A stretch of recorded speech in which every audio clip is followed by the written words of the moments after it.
Okay, so quick review before we actually get into this. This is actually really good when you don't have all the other surrounding noise like the visuals and all that stuff. These characters sound exactly how you expect them to sound. Sonic sounds insanely good. So insanely good that I think he might just be that definitive guy. Anyway, on to the lore. So here's the core tenets of the mystery. So a red assailant stole something called the Astroscopic lens from the Station Square Museum. The Astroscopic lens is a thing connected to the ancient civilization, the Gaians. The Gaians obviously worshipped light Gaia. Also, the red assailant looks exceedingly like Knuckles, so whoever stole it looks distinctly close enough to Knuckles to where you can't tell. So we're hitting that SA2 style beat or that SA2 style plotline with this part. Another thing that we also have to think about is that the damage that the assailant is causing is close to Knuckles. I currently believe this to be the closest thing to Metal Knuckles. Eggman might just be playing dumb. This is not a definitive answer. That's not who I definitively think it is, but he looks so exceedingly close to Knuckles that it's hard for anyone to tell because he's moving very fast on those cameras. Professor Victoria also appears in this series. They're the one who tells them more about the Astroscopic lens, about the second great civilization, which is the Gaians, which we are going to be learning a lot about, which I'm very excited for. Okay, so based on what we can find when looking up astroscopic in the dictionary, astra obviously means space. Scopic means viewing or observation. So combining those together, that means space observation lens. Okay, now that we got that down, so if we are talking about the space observation lens means that they are looking for something in the stars, unless the name means absolutely nothing and they're just calling it that for no reason. But fucking the creator of OKKO would not do that to us, okay? He would not do that to us. He was on Steven Universe. He knows to give us clues, okay? So if we're taking a actually really good look at this space observation lens, so if we're doing something really cool with it, we're going to have to go to a specific spot. We're going to look at a specific direction, hold it out like it's that dagger from The Last Jedi, and we're gonna see something really cool. It'll probably lead to the next Sonic game, most likely not, but it could. That will be so fire, dude. Now, the astroscopic lens is going to be one of the greatest inventions in all of MacGuffin history, okay? But right now we don't have all the clues, but what we do know is that the red assailant stole the astroscopic lens that is supposed to view things or observe things happening in space. What could you observe in space in Sonic? You can see things like the Space Colony Arc, you can see the moon, you can see a lot, but I don't know what exactly they would want to actually view out there, because it seems to me by a wide margin most of the things you want to view are on Earth. So I have like two main theories.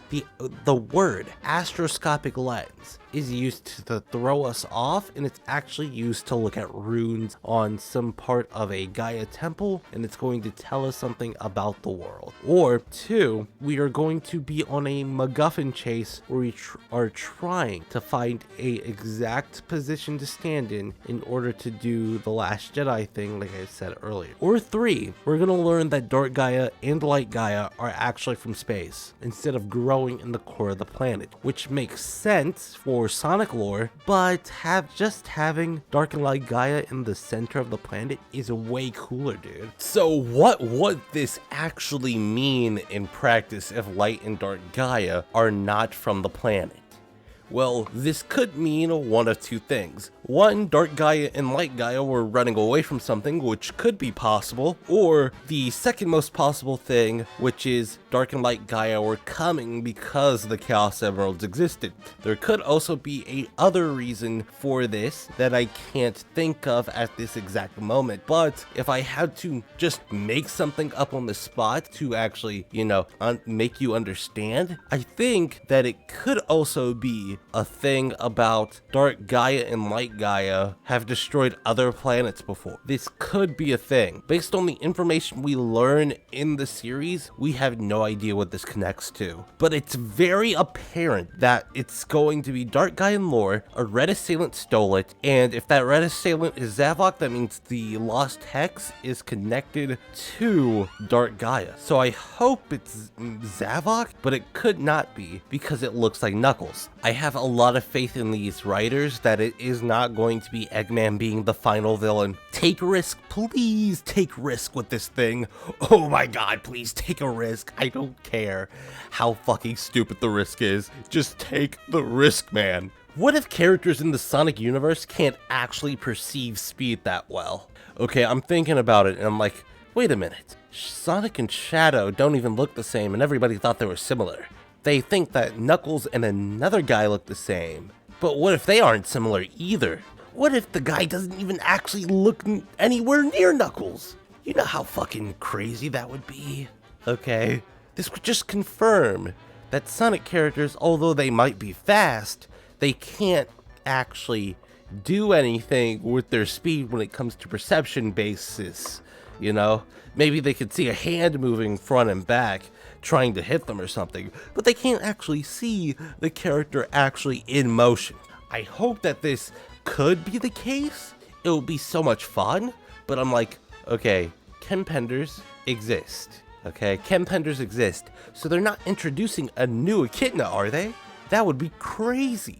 If they introduce a new echidna, and then if they introduce a new echidna, it would have to be one of the ones from the tribe all the way back in the past. A thing that we as Sonic fans need to advocate for is something very, very, very apparent. We do not want the lore in Sonic the Hedgehog to become a Ouroboros. What do I mean by Ouroboros? Okay? I mean each alien race connects to another. We don't want the ancients connecting to the Gaians. We don't want the Gaians connecting to the third great civilization, and we don't want the third great civilization to be connecting to the fourth great civilization. The reason why we don't want this is because if everything is connected, then nothing's actually completely different. Does that make any sense? Have you ever spent time thinking about that? Because I have. I have seen the idea that everything in every single lore pocket of every franchise is connected, and that starts to make things confusing. You need several lore pockets so you can jump between them and develop those separately. Now, they can all be connected by the way that they actually grew their strength and grew their power through either the Master Emerald or the Chaos Emeralds, but due to current lore fixtures, we know this for a great fact, a actual genuine amazing fact. We know that there definitely needs to be a separation between the Master Emerald and the Chaos Emerald, because they end up in completely different places. So there's no reason for any civilization using the Master Emerald as its power source to be connected to any civilization using the Chaos Emeralds as their primary source. We know that. I'm just so stressed out, man, because it genuinely feels like they are going to Ouroboros this shit. It does. It genuinely does. And I don't know why they would do that. Thank you for watching the video. We're going to be covering all the lore in this thing, okay? I'm actually pushing back like a couple of other lore videos that I have in the pipeline just to make this video, because I was going to take a small break, but you know, we're just going to keep it pushing and everything's going to be okay. Like, subscribe, thanks. Oh my god.